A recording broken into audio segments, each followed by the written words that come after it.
Good morning student. आज हम बात करते हैं जैसे मानवीय संसाधन पर हम डिस्कस कर रहे थे, तो मानवीय संसाधन के अंदर हमने शिक्षक के बारे में बात किया। अब अगला आपका पॉइंट है जो मानवीय संसाधन की जो आपने ये लिखा कि उसमें शिक्षक हैं, छात्र हैं, समुदाय हैं, तो इसमें शिक्षक के बारे में बात हो चुकी है। छात्र के बारे में हम बात करते हैं। मानवीय समुदाय, मानवीय जो संसाधन है, इसकी जो दूसरी आधार स्तंभ है वो छात्र होता है, और इसके बारे में हम बात करते हैं।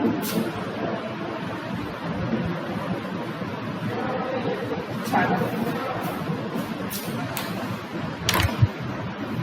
विद्यालय के अंतर्गत जो मानवीय संसाधन है उसमें दूसरा जो उसका आधार स्तंभ है वो विद्यालय में बालक का होता है अथवा विद्यार्थी का होता है। विद्यालय में जो भी प्रबंधन किए जाते हैं, जो भी व्यवस्थाएं की जाती है, वो बालक को केंद्र बिंदु मानकर की जाती है। क्यों? क्योंकि शिक्षा का जो पैटर्न है वो बाल केंद्रित है। और उसके बाद विद्यालय में बालकों के सर्वांगीण विकास के लिए अनेक प्रकार की व्यवस्थाएं की जाती है। तो यहाँ पर विद्यार्थी से क्या मतलब है? आपने शिक्षण प्रक्रिया के जो चर हैं उसके बारे में तो आपको पता है। यह है शिक्षण प्रक्रिया के चर।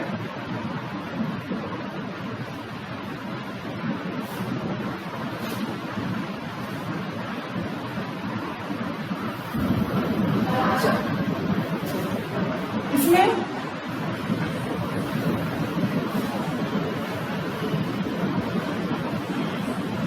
शिक्षक, छात्र और पाठ्यक्रम। शिक्षक, छात्र और पाठ्यक्रम यानी कि एक ट्रायंगल को दर्शाता है ये। और इसी से हम जॉन डीवी का डेफिनेशन भी बहुत अच्छे तरीके से तैयार कर सकते हैं।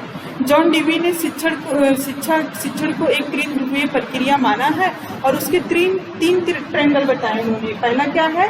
शिक्षक, छात्र और पाठ्यक्रम। शिक्षक स्वतंत्र चर है, पाठ्यक्रम छात्र इस पर इंडिपेंडेंट चर है, और पाठ्यक्रम जो है वो हस्तक्षेप चर है।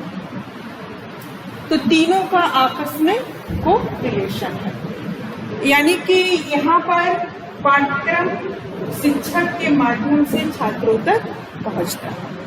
और एडम्स ने भी इसी को दो ध्रुवीय प्रक्रिया माना है, जिसमें उन्होंने पाठ्यक्रम को नहीं रखा है, शिक्षक और छात्रों को माना है कि शिक्षण प्रक्रिया के दो ही ध्रुव हैं, एक शिक्षक और एक। तो यहाँ पर छात्र से क्या मतलब है कि जो शिक्षा को ग्रहण करे। छात्र के कई नाम हैं, जैसे शिक्षार्थी, विद्यार्थी, छात्र, शिष्य, तो इसके कई नाम हैं। तो जो पाठ्यक्रम को ग्रहण करे, जो शिक्षा को ग्रहण करे, उसे शिक्षार्थी कहा जाता है। वास्तव में जो ये गुरु शिष्य का रिलेशनशिप है, इसको अगर जो हम देखें या इस पर बात करें तो दोनों का अलग अलग अस्तित्व है। शिष्य का अपना अलग अस्तित्व है और गुरु का अपना अलग अस्तित्व है। अगर जो हिंदी शब्दकोश में छात्र को देखें तो इसके अकॉर्डिंग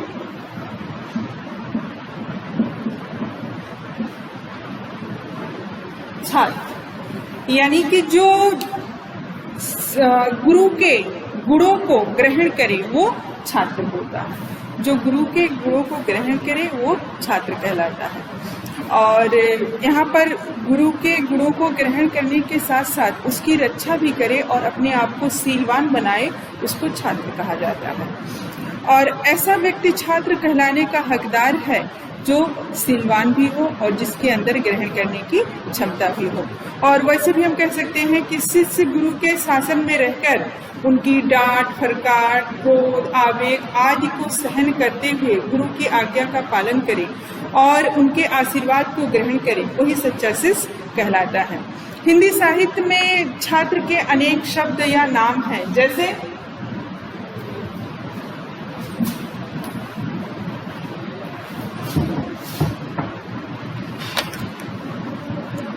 विद्यार्थी,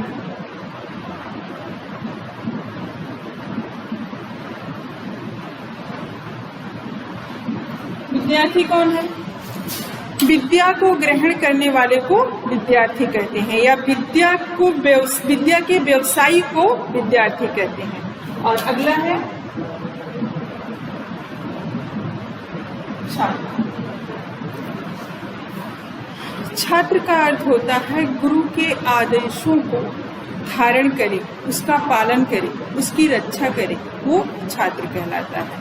अगला है शिष्य।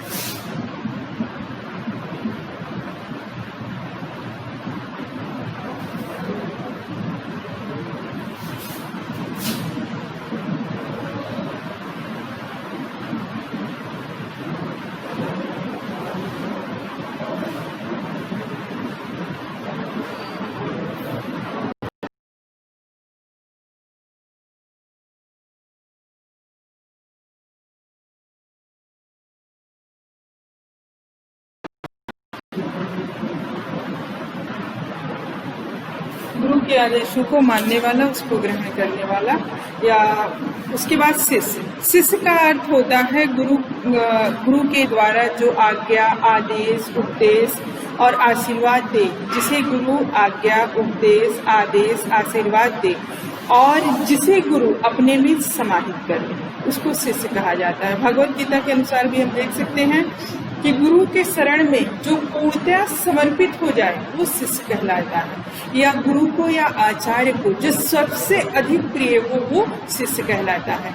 यानी कि यहाँ पर केवल गुरु के आदेशों को नहीं मानना है, यहाँ पर गुरु के आदेशों को मानते हुए गुरु के दृष्टिकोण को अपने आप में समाहित कर लेना शिष्य कहलाता है। और भारतीय परंपराओं के अकॉर्डिंग भी हिंदी साहित्य में छात्र के अनेक आचरण बताए गए हैं कि किसी छात्र को कैसे होना चाहिए, उसका आचरण क्या होना चाहिए। आप चाहे वैदिक काल में देखिए, बौद्धिक में देखिए, मुस्लिम काल में देखिए, यहाँ पर जो विद्यार्थी लाइफ है वो बहुत ही मतलब सरल, सहज और अनुशासन में रहने वाला है, जहाँ पर उसके अंदर किसी भी तरीके का आप कह सकते हैं बुरी आदतें नहीं है, उसी को छात्र कहा जाता है।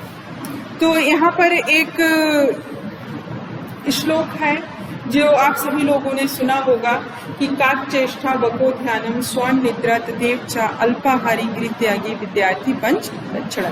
तो किसी भी विद्यार्थी में जैसे ही विद्यार्थी का नाम हमारे सामने आता है कि हाँ ये स्टूडेंट है, ये छात्र है, तो हमारे माइंड में एक ही इमेज होता है कि अगर ये छात्र है तो इसमें जानने की इच्छा होगी, यानी कि क्यूरियोसिटी होगी, और इसमें ध्यान को एकाग्रचित करने की क्षमता होगी, और इसमें सीखने, जानने या पहचानने की क्षमता होगी।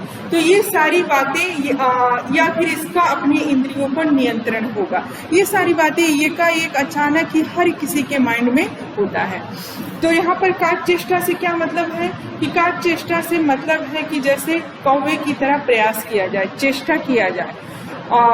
बको ध्यानम से मतलब क्या है? बको ध्यानम से मतलब है जिस तरीके से बगुले में एकाग्रचित्त होता है, यानी कि अपने शिकार को पाने के लिए वो बिल्कुल अपने आप को, अपने माइंड को कॉन्सेंट्रेट करता है, ध्यान केंद्रित करता है, उसी तरीके से स्टूडेंट में भी होनी चाहिए। स्वर्ण निद्रा से मतलब क्या है कि उसकी निद्रा जो है बिल्कुल एक श्वान यानी कि कुत्ते की तरह होनी चाहिए। और उसके बाद अल्पाहारी से मतलब ये है कि वो अल्प भोजन करे। और उसके बाद ब्रह्मचारी से मतलब ये है कि उसका अपने इंद्रियों पर नियंत्रण हो, यानी कि उसमें किसी भी चीज को जानने का एक अच्छी क्यूरियोसिटी होनी चाहिए। उसके बाद वो अपने ध्यान को केंद्रित कर पाए। उसके बाद वो बहुत ज्यादा मतलब आलसी ना हो और अल्प भोजन करे, और साथ साथ उसका अपने इंद्रियों पर भी नियंत्रण हो। इंद्रियों पर नियंत्रण से मतलब यह है कि वो अपने आप को डिसिप्लिन में रख सके। और इसमें और भी बहुत सारी विशेषताएं हैं छात्र की, कि जैसे शिक्षण प्रक्रिया का जो ये टाइमिंग है, इसमें शिक्षक और छात्र दोनों ही शिक्षा के दोनों पहलू होते हैं। इसमें कोई शिक्षक कितना भी अच्छा पढ़ाता है उसका इफेक्ट उसके छात्रों पर देखने को मिलता है। और उसके बाद यहाँ पर छात्र के लिए जैसे गुरु की जो छाप होती है उस इसमें देखने को मिलता है। तो यहाँ पर मानवीय संसाधन के रूप में हम शिक्षक और छात्र का अध्ययन कर रहे हैं, तो इसके आगे का ये जो अगला पॉइंट है वो बन जाएगा इसका समुदाय। तो मानवीय संसाधन में जैसे और भी बहुत सारी चीजें हैं, जैसे प्रधानाध्यापक है, शिक्षक है, छात्र है, रिलेशनशिप है, समुदाय है। तो आगे हम समुदाय के विषय में बात करते हैं। थैंक्स।